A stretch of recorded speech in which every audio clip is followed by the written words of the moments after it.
Senga tukwebaza emirimu emirungi gyokola okubeera nti osobola okujjanjaba abantu abawa. Ono nga bwe mumulaba y'omumbejja waffe. Olubiri olubulamu omumbejja n'abalangira batabanguka. Kati ono ye mumbejja waffe naye tumusiimye otambula obulungi naye era naye mu nkola y'emu tugenda kubaako ke tumuwa.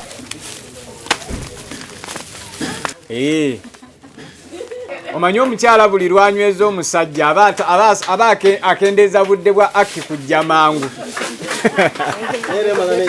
Emala nejja kyatteeka naye ekeerewa amala mukkuta. N'omugaati guno ne kaabutto kano n'ekyokunywa. Ate era mu ngeri y'emu ne tukusaba enkoko awo era kugendereko n'enkota y'ettooke dooni mumuyambeko.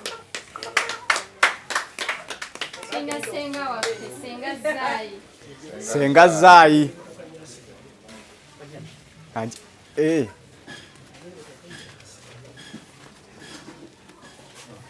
Senga tukwebaza emirimu emirungi gyokola. Sebo nkwata nange bansiimye wa. Neyanziza sebo neyanziza. Nange sebo Vision Group ensiimi okulanga nayo. Byonna bigenda muno. Neyanziza. Amiina.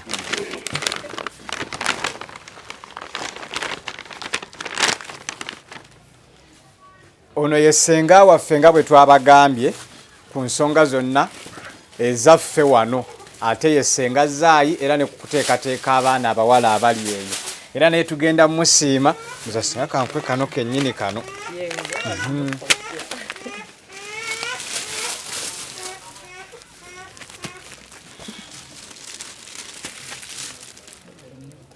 Kale Senga. N'ekyokunywa. Ndoza bamuyambeko awo. Era ne Senga mu nkola y'emu ajjewo enkoko emu n'enkota y'ettooke. Amanya nze Musawo Sumaya okuva mu Bakiton Sahabo Group. Kansoke mbatoleko kusalamu. Assalamu alaikum wa rahmatullahi wa barakatuh. Olwaleero ndi musanyufu nnyo mwena gye muli olw'okuba nti mutubeeredde ofenga kampani ya Bakiton Sahabo Group nga mwami Arafat wagambye nti mbadde n'akabeegatako naye ate mu bbanga ttono lye mbaddemu nammwe tusobodde at least okubaako kye tukyusa eri kampani eya Bakiton Sahabo Group. Era kyenjogera saawa zino eri ku mutindo gw'amaanyi nnyo, eddagala lyaffe lyakyukamu, production buli kimu. Nebaza nnyo Haji Jamil Lutakome, mwitanze consultant wa kampani ya Bakiton Sahabo Group, kubanga we tubanga tulina ekipya kye tugenda oleetawo mu kampani. Soka kutuula ne director oba ne production manager waffe ne tukyogera fenga company, then ne tumala ne tumuwa proposal oba ne tumuwa olupapula lwaffe n'atunulamu n'amanya nti kati wano twetaaga kukyusaawo, wano twetaaga kukola bwe tuti. So mwami Jamil Lutakome nkwebaza nnyo barakallahu fikum. Saba Allah akudizeewo webale kwagala Bakiton Sahabo Group. Ate ndi musanyufu nnyo nti lwe nakubidde akasimu ne nkugamba nti mbadde nsaba otwegatteko n'osalawo n'ogamba kawerekereze byonna by'okola naye ojje obeererewo Bakiton Sahabo Group. So kyamaanyi nnyo ate kyattendo mbadde nsaba mwami Jamil Lutakome tumukubireko obugalo. Nebaza nnyo CEO wa Bakiton Sahabo Group omwami Kojja Kitonsa, toyanza nnyo ssebo okuwa idea ate n'ogibayinga n'okusalawo nti omwaka guno katukole ekyenjawulo. Twebaze ku bakozi baffe abalungi batubeereddewo nnyo nga wagambye nti omuntu ne waba asena amazzi naye bw'akikola n'ettima kiina gye kikosa business. Naye abakozi baffe banjawulo nnyo batwagala ffe nga Bakiton Sahabo Group ate batuwuliriza. Bwe tutuula nabo ne tugamba nti kati tugenda kukwatagana bwe tuti basalawo bambi ne batuwuliriza. Banaye mbeebaza nnyo mwenna abakolera Bakiton Sahabo Group. Mwebale support yammwe, mwebale kutubeererawo, mwebale celebrating anaffe enaka enkulu bye bigambo byange. Assalamu alaikum wa rahmatullahi wa barakatuh. Amanya yenze Farouk Sakozi. Shene powered by Sozo Property Consultant. Bagamba boyina byonna bya waka byagala okutunda motoka taka biki byonna abasajja we bali babigula. Baganda baffe aba Coffee Roast Academy bo basangibwa Abu Dhabi bagamba nti bw'oba oli jangu oyige ebintu bino wammanga, coffee brewing skills, oyige barista trainings, oyige coffee profiling, oyige ebintu bino bibeere nga bikola ki weebeereramu bikuyamba. Abawarabu we bali awo abaagala okukozesa abantu bano naye nga abantu abasinga tebalina bumanyirivu buno. Kubira Sharif Tiger enamba weziri awo ku scroll obeerenga obeeyuna. Ndi ne Kojja Kitonsa. Esewo. Waliwo akantu ke twakola luli ne kagenda ku Facebook. Ensonga za Kojja nga bwe zitambula. Wandisewo. Kyekiriwo. Nze ndiwo n'omwaka ndaba tugutwaliriza. Pulani ki? Pulani eri nga bwe mugiraba tuteekateeka abaana ba buwala bagenda mu nnaku nkulu. Abaana b'obuwala ennaku nkulu zino abaana b'obuwala bayiniko mubaamu ebintu ebyenjawulo by'oteekeddwa okukola tosigala nga ate bw'obadde emabega kubanga ng'era bw'olaba nti omwami akuteekerateekera n'aleeta ku nnyama n'aleeta ku nkoko n'agula ku muceere n'agula ebirungo kati naawe aba akujjukiza kwerunga aba akujjukiza kwerunga. Lwaki abakazi ennaku enkulu zino tebafuna ssanyu? Ebiseera ebisinga ekibaleetera obutafuna ssanyu n'eteekateeka yaabwe nakugamba nti enkula y'omutwe yeekuwa ensanirira. Abakyala ogenda n'omusanga nga teyeeteeseteese tafunye budde bumala na kweteekerateekeramu ate nakugamba nti mulimu ebintu by'abatapapira. Essanyu tebalipapira. Era bw'olaba ng'omuntu asanyuse nnyo amaliririza mu nnaku essanyu balikwata mpola mpola. Omukazi mu nnaku enkulu zino alina kukola ky'okulya akasente k'omusajja. Kweteekateeka. Abakyala nakugamba olina okweteekateeka. Ebintu byolina otunuulira ennyo nga weeteekateeka. Ekisooka olina okumanya kye tuyita hook mu mukwano. Bw'oyimba oluyimba abamanyi ennyimba oteekamu ekigambo ekinaalutunda. Ne mu mukwano oleeta akakodyo akanaagutunda. Kola ekyo munno kyabadde talabanga. Ekipya kimukolere yeekangira awage nti kisoboka kino okugeza mumaze okulya ekyemisana oyagala kumusiima ngeri gya kuguliddemu ekyokulya n'ekyokunywa. Naku enkulu mba muyina eddiiro lyammwe ng'abagenyi mutuuleeko awo mu ddiiro omwami akulereko ate mukulerako era ensonga ziggwereko awo kimugunyu kyalobanga ali kajoyisiko ng'otudde ku kibala. Gw'obikola bulungi nnyo kyalabanga ali awo atudde kajoyisi kanywere ku kibala mwami akulereko bulungi nnyo weesibye kalesuko naye nga ak'omunda tekalimu. Kojja tubadde wano ku mukolo. Yesewo. Omukolo guno Gracecan tomulese kuyimba. Tekubadde muyimbi yenna. Gubadde gwa kampani y'aba Kitonsa Habo Group enkozi y'eddagala. Gracecan tali under Kitonsa gundi. Si musawo. Olabye ebitu twanjudde basawo. Kati obadde ogamba oti basawo babaddewo era mbeebaza abasawo bange abalungi benkolagana nammwe mu Kitonsa Habo Group okujja ne tubeera ku mukolo gwaffe guno oguggalawo omwaka ne tubeera nti nate tubeebaza okukola obulungi Parliament netusiima ne award eyo nga bwe mugirabye award eyo nga bwe mugirabye nange nensalawo kambakolereyo kapate okubeebaza omulimu omulungi ogwo gwe mukola. Abakozi bo mbawa Christmas packages. Abantu bekwasiza COVID company zisinga zetukolera zekwasa COVID. Nze nja kubeebaza nti baagumiikiriza ate ne sibasala na musaala. Buli muntu yasigala afuna omusaala gwe ate ntegedde nti alina okulya. Era ne mbaweerako kembawadde. Lwaki abakozesa bekwasiza nnyo COVID? Ebyo COVID atukubi kuba n'omukozi naye abaamukubi. Nanti emmeeme etagaba ekuleetera okwekwasa ebintu ebiriwo. Kati bino bajja kuyita mu COVID babamme package Christmas packages bajja kuyita mu COVID olage nti sijja nagenda kutwalira bakadde bange mu kyalo nenge bisubi byandi badde tutunuulire nnyo lwana nga bw'osobola osanyusa abantu omanyi buli lwogaba Katonda akubisaamu egi gw'olabanga akutta akasente akangi n'owa abantu naye essaala ezo ze basaba Allah akuddizaamu ebyo katono bawe. Nga tugenda okulaba mu maaso awo department ez'enjawulo buli omu alina obumanyirivu mu kyakola emirimu egituweereddwa kampuni eno tukyebaliza Mungu mpozzi n'okubeera nga mbajjukiza nti ba Kitonsa Habo Group temanyikiddwa ffeffekka oba n'abo abalwadde be tujjanjaba. Guno omwaka lwe twakitegedde nti efollowingibwa ebitongole ebinene era nga gwe mwaka gwe twarisivingiddemu award eyaweereddwa Kojja Kitonsa, neffe ne tukiraba nti buwanguzi bwaffe ffenna okuva mu paliamenti ng'emwebaza emirimu emirungi gy'akoze okweducatinga n'okubeera ng'ayigiriza abavubuka biki ebyokukola. Nja kusaba mukadde waffe atulage ku certificate eyo ng'ayimiriddeko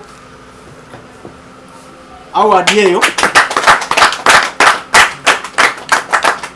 Award eyo yamuweereddwa okuva mu paliamenti ng'asiimibwa emirimu gy'akoze okubeera ng'abudaabuda n'okukansolinga abalina obuzibu mu maka gaabwe. Njagala kubeebaza okusobola okutumbula omusajja ono omutono ne mumuteeka waggulu eyo gy'ali, kubanga era Mwami Kitonsa mumulaba musajja mutono, era bwe boogera nti Bakitonsa oyinza okulowooza nti wajja kuvaayo omusajja ogunene nga lutaakomye, naye ate agenda okuvaayo ng'olaba ti musajja mutono ddala wakuba munyirivu. So njagala kubeebaza kubanga tasobola kukola bintu bino okutuuka waggulu eyo nga mwe temukola ki, nga temuliyo wansi eyo. Era seba ate kino kyokoze ate kimpadde amaanyi ng'omukulembeze, kubanga buli muntu yenna ayagala omusiima. Olaba ne Katonda eyatutonda alina obuyinza buli kimu, naye era bw'otomusiima bagamba sooka omwebaze bw'omala omusabe. Kati kino kyokoze olwaleero kitambulira bulungi nnyo mu Katonda byatulagira okukola, okusiima abakozi. Ate era kyongera okumotivatinga abakozi baffe okumanya nti Mukama waffe atulabawo. Abakozi abasinga obungi gye babeera wansi eyo babeera n'endowooza ez'enjawulo, hakatumukolere kati agenda kuyoola zino epipa ze tufumbye ye kaagenda ayoole mu mbeera ey'abakozi nga bw'ogimanyi, kuba ffenna twali tukozeeko mu kampuni ez'enjawulo, ebeerayo groups ez'enjawulo, ezimu ezaagala okutumbula n'ezinakuwala n'endala eziri mu mbeera eyo, byonna byonna tubimanyi bibeerayo. Naye bw'ovaayo ng'ogenda kubasiima bannaye mukubireko mu ngalo omwami ono. Ndowooza abakuwadde award ey'okubeera innovative ate era bakulabidde eddala ne bagamba ekusaanidde, kubanga abakozi batono nnyo. Ate kati abantu abakodo beekwasiza nnyo covid, buli kimu covid, naye ng'ate covid ffe twabaza obuwandiika ku bulwadde bwe tujja okubeera nabwo obutajja kuggwaawo, naye nga tujja kutambula nabwo. Kati bw'obwekwasa ennyo sijja kuwa abantu bintu bino, ate covid ate sijja bakuŋŋaanya, ekyo obeera tokoze bulungi. Nsanyuse okuwulira nti ogenda kusiima abakozi. Abakozi bw'obasiima nabo baddamu amaanyi, naye ate nammwe basiima muddeeyo eka musiime abantu bammwe. Abasajja mugende musiime bakyala bammwe, n'abakyala abali wano mugende musiime bakyala bammwe, kubanga bakibalaze okuviira ddala eno waggulu nti omuntu bamukola ki, bamusiima. Ekyo munaaba mukikoze mujja kuba mugasa ettafaali ddene nnyo ku kutambula kwammwe ne ku bulamu bwammwe okweyongera okugenda mu maaso. Ekisooka, Mwami Kitonsa njagala kusiima enkola gy'okozeemu eddagala ly'ekinnansi, kubanga gw'omu ku balina notifications zaffe za National Drug Authority, era gw'omu alina permissions ez'enjawulo ezikukkiriza okubeera nti osobola okugenda ne ku media n'otegeeza abantu kyokola. Ekyo mukikubireko mu ngalo. Abantu bangi bali eyo balina ensimbi mpitirivu, baagala okugenda okufuna notification naye tezikola ki, tezifunika. Ate era nkimanyi Mwami Kitonsa gw'omu ku balina kampuni yeetegese gw'osobola okugamba nti tugende wa Kitonsa tulabe gy'akolera eddagala ne basiŋŋaana nga wooli. So embeera eyo omutindo ogwo nkusaba ogukuume. Naye Mwami Kitonsa tasobola kukuuma mutindo nga mmwe abali ebbali eyo muli mu nnaku, nga bwe mumulaba nga afunye ensimbi mukaaba bukaabi ne mugamba kale Katonda yamuwa omusajja oyo. So enkolagana yammwe okubeera nti musobola okukolera awamu ne musobola okubeera nga muwuliziganya naye kuba kaakati olwaleero lunaku lwakubeera nti osobola okwogera ekyo kyonna kyokola ki kyoyagala ne mukamaawo olunaku lwakusanyuka wankubadde nga embeera olumu tetukkiriza kuteekamu ndongo naye nakyo kyandibadde kya buvunaanyizibwa okubeerawo akadongo netulaba nga ne CEO anyenyaamu kugamba lunaku lwa ssanyu okubeera nga tusobola okutambula bwetyo naye nga njagala bakubiriza nti kyemukola muli ku bulamu bw'abantu. Eriyo kampuni eziri ku bintu ebirala ennyo ezikola sapatu ezikola niigiina ezikola biki omuntu ne waalinya mu niigiina talina kyaba ne bweba nga teyatereera naye buli kokwatako konna manya oli ku bulamu bw'abantu kokola ki so okukuuma omutindo era ekigendererwa kyono okubasanyusa musobole okubeera nga mukuuma omutindo.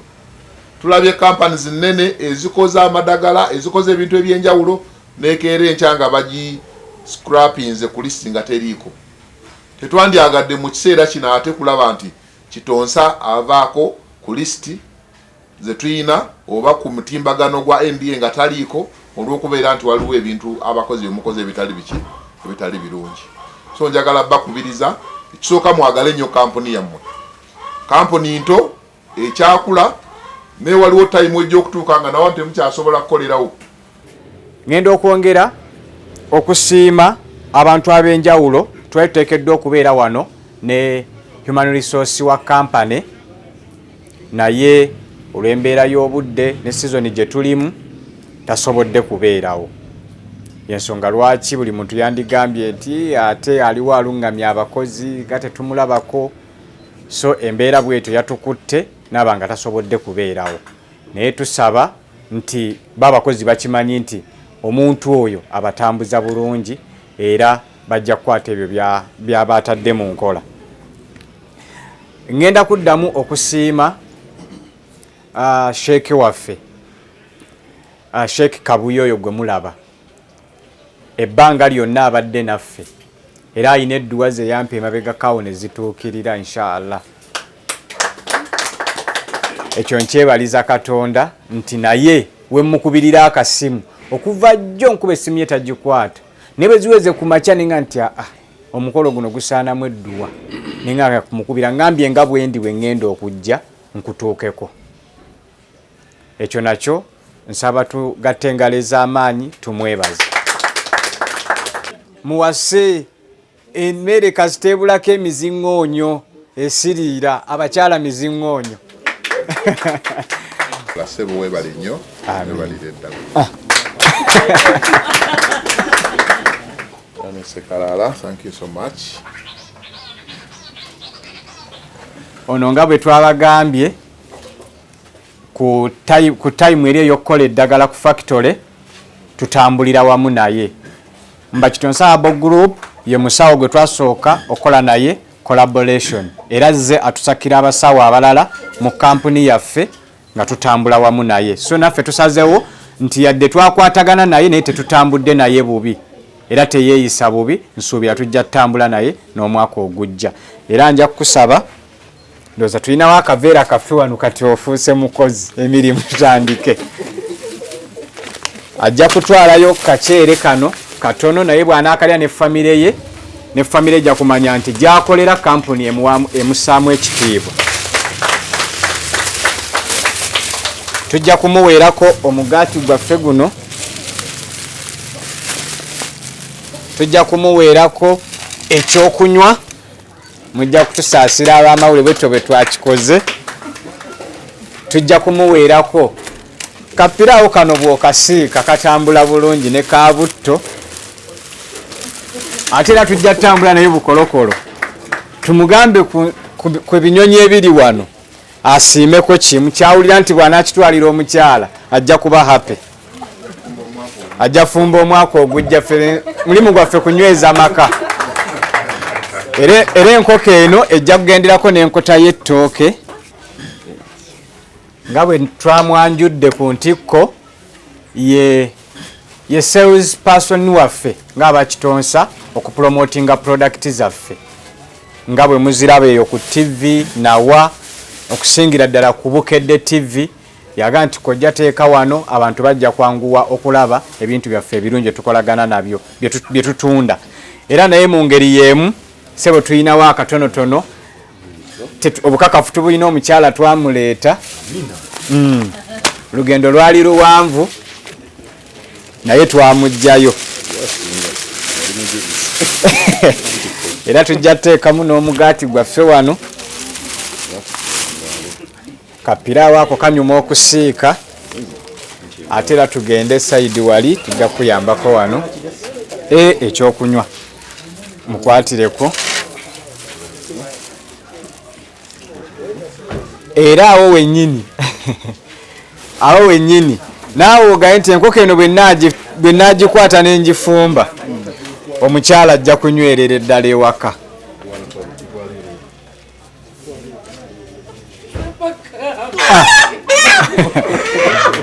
n'enkota y'ettooke naye egendereko doni tumuyambe enkota y'ettooke emu egendereko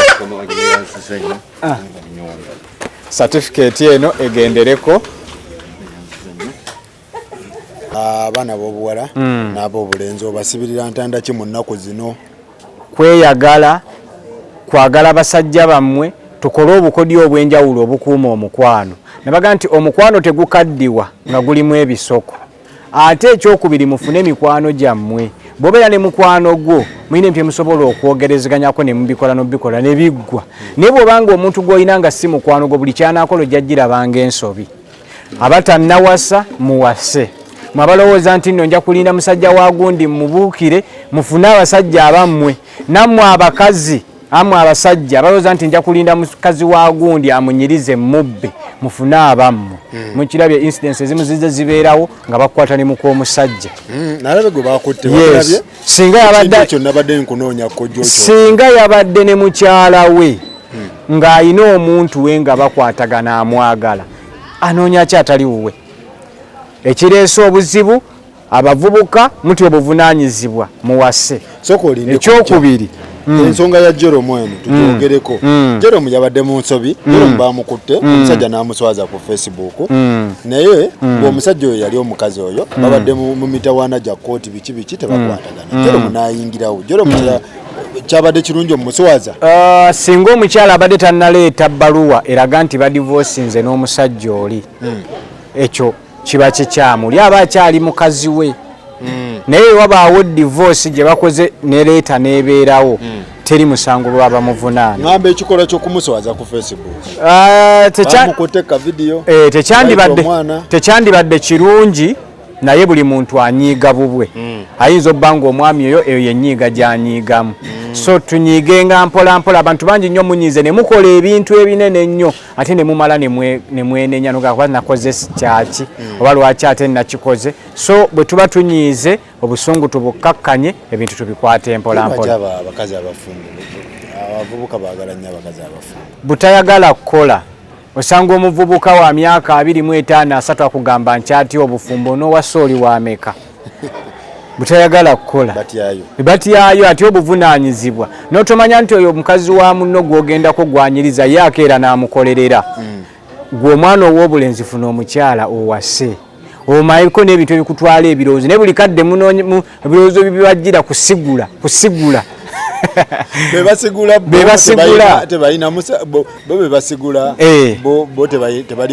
ebiseera ebisinga omukyala awuliriza nnyo ebigambo by'omuntu oyo abeera azze era abakyala baliwo kulimbibwa era mu mpagi emu enyweza amaka tuwa abasajja ekirowoozo nti limba mukyalawo bwe kibanga kyekimusigaza mu maka tukikkiriza oleme mugamba mazima ng'agenda kyera asobola okukusanga ng'oli muloogi n'omukyala akawale tekaliimu n'omugaa nti agakatondo nsanze ntandika bwe nti naye ng'ogenda mu yaaku omukyala naga nti yesu ayi kabadde talina abadde atandika butandisi so limba mukyalawo kasa kibanga kigumya amaka nammwe abaana ab'obuwala mufune abasajja muleke kubuuka na buli musajja gwe mulabye simanyi lwaki temwagala kufumbirwa mujje tubateeketeeke nze kojja kitonsa nkomawo ne paati tujja mulaba abo bantu baffe babeeramu tujja balaba bantu baffe nagga nti nze buli munsi yenna buli muntu yenna mukwano gwange esebo kale tujja kuba waayo kalavu tipu ndowooza ku sanda akalala wendi nsunako busunyi anje salasala